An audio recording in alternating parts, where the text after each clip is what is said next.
சிறுவனை துஷ்பிரயோகம் செய்த பௌத்த தேரருக்கு 24 ஆண்டு கால கடூழிய சிறை. நீதிமன்றில் ஆஜராகாமல் தலைமறைவான தேரரை வலைவீசி தேடும் போலீசார். ஈஸ்டர் குண்டு தாக்குதல் வழக்கில் அதிரடி திருப்பம். அரச சாட்சியாக மாறினார் சஹ்ரானின் கூட்டாளி. பல இரகசியங்கள் வெளிவந்ததால் நள்ளிரவு வரை நீண்ட நீதிமன்ற விசாரணை. எனது உயிலை எழுத வேண்டும் அனுமதி கேட்கும் முன்னாள் புலனாய்வு பணிப்பாளர் சுரேஷ் சலே. உயிருக்கு ஆபத்து என சட்டத்தரணி சிஐடிக்கு கடிதம். இதன் விரிவான செய்திகளை இப்பொழுது பார்ப்போம்.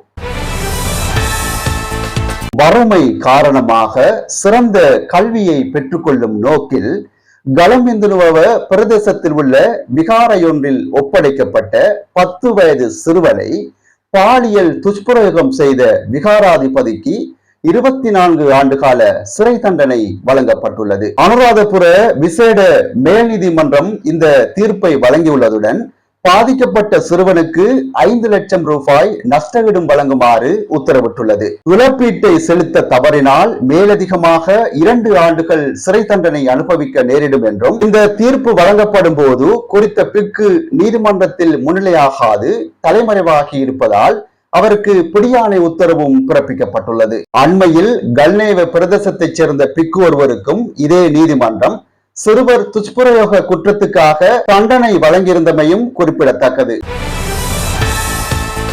அடுத்த முக்கிய செய்தியாக, உயிர்த்த ஞாயிறு தற்கொலை தாக்குதலின் முக்கிய சூத்திரதாரியான சஹ்ரான் ஹாசிமுடன் இணைந்து ஆயுத பயிற்சியில் ஈடுபட்ட நபர் ஒருவர் அரச சாட்சியாக மாறியுள்ளார். இவர் சஹ்ரானின் தாக்குதல் திட்டங்கள் மற்றும் வலையமைப்பு குறித்தும் பல அதிர்ச்சியூட்டும் ரகசியங்களை நீதிமன்றத்தில் வெளிப்படுத்தியுள்ளார். இந்த வழக்கின் முக்கியத்துவம் மற்றும் தீவிரத்தன்மை காரணமாக நீதிமன்ற விசாரணை நள்ளிரவு 12 மணி வரை தொடர்ந்துள்ளது. அரச சாட்சியாக மாறியுள்ள நபரின் உயிருக்கு பாரிய அச்சுறுத்தல் இருப்பதனால் அவருடைய பெயர் அடையாளங்கள் ரகசியமாக வைக்கப்பட்டுள்ளதுடன் அவருக்கு உச்ச பாதுகாப்பும் வழங்கப்பட்டுள்ளது. இவரின் வாக்கு மூலம் பல மறைக்கப்பட்ட உண்மைகள் வெளிவரும் என எதிர்பார்க்கப்படுகிறது.